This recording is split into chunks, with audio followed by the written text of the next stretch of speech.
रात का समय था। चारों तरफ सन्नाटा पसरा हुआ। दूर कहीं कुत्तों के भौंकने की आवाज गूंज रही थी। गांव के लोग अपने घरों में गहरी नींद में डूबे हुए थे, लेकिन गांव के छोर पर जहां कच्ची पगडंडी जंगल की ओर चली जाती थी, वहां खड़ी थी एक हवेली, पुरानी, जर्जर और वीरान। उस हवेली को देखकर किसी भी अनजान इंसान के रोंगटे खड़े हो जाए। टूटी हुई दीवारें, जगह जगह से उखड़ा हुआ छज्जा और खिड़कियों पर लटकते फटे पर्दे। कहा जाता था कि इस हवेली में 100 साल पहले एक राज परिवार रहता था, लेकिन अचानक एक रात पूरी हवेली में आग लग गई और उस आग में परिवार का हर सदस्य जल कर मर गया। लोग कहते हैं कि उनकी आत्माएं आज भी वहीं भटकती हैं। गांव के बच्चे तक उस ओर नहीं जाते थे। अमावस्या की रात को तो लोग खिड़कियां तक बंद कर लेते थे, क्योंकि हवेली से अजीब चीख पुकार की आवाजें आती थीं। लेकिन एक दिन गांव में एक अजनबी आया। नाम था अजय। उसकी आंखों में एक अजीब सी चमक थी। वो पेशे से एक शोध करता था, जिसे भूत प्रेत, आत्माएं और परालौकिक शक्तियों में दिलचस्पी थी। गांव वालों से हवेली के बारे में सुनकर उसकी उत्सुकता और बढ़ गई। गांव के बुजुर्गों ने उसे चेतावनी दी, बेटा, उस हवेली में कदम मत रखना, वहां जाने वाले कभी लौट कर नहीं आते। लेकिन अजय ने उनकी बातों को अंधविश्वास समझा। उसने तय किया कि वो उस हवेली में एक रात बिताएगा और सच सामने लाएगा। रात का दूसरा पहर था। आसमान में बादल छाए हुए थे। चांद बार बार बादलों में छुप रहा था। अजय हाथ में लालटेन लिए हवेली की ओर बढ़ा। दरवाजा आधा टूटा हुआ था। उसने जब धक्का दिया तो दरवाजा जोर से चरमराया और अंदर का अंधेरा उसका स्वागत करने लगा। अजय धीरे धीरे अंदर दाखिल हुआ। हवा में सीलन और राख की गंध थी। दीवारों पर जगह जगह काले धब्बे थे, जैसे अब भी आग के निशान मौजूद हों। फर्श पर जली हुई लकड़ियों और राख के ढेर पड़े थे।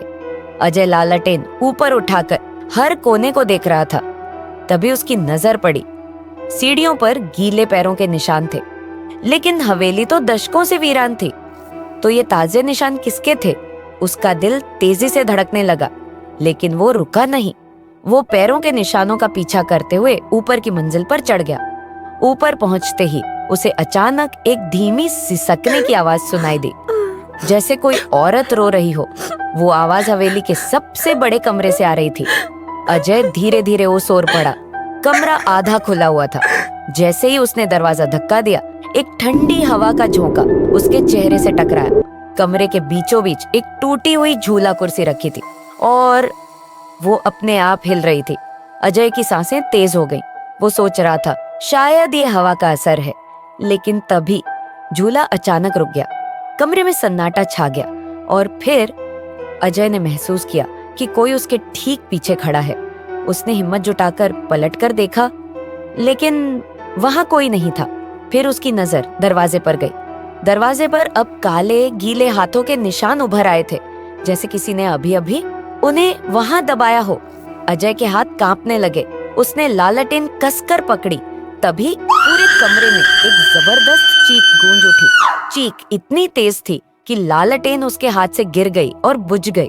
अब हवेली पूरी तरह अंधेरे में डूब गई थी। अंधेरे में अजय को लगा कि कमरे की दीवारों पर परछाइयां हिल रही हैं, कभी लंबी होती, कभी छोटी, और उन परछाइयों के बीच उसे एक धुंधली आकृति दिखाई दी। एक औरत लंबा घूंघट किए सफेद साड़ी में। वो धीरे धीरे उसकी ओर बढ़ रही थी। उसके कदमों की आहट नहीं थी, लेकिन अजय साफ देख पा रहा था कि वो नजदीक आ रही है। उसका चेहरा अब भी घूंघट से ढका हुआ था, लेकिन जैसे जैसे वो और नजदीक आई, अजय ने देखा कि उसके पैरों की जगह खाली थी। उसके पैर जमीन को छू ही नहीं रहे थे।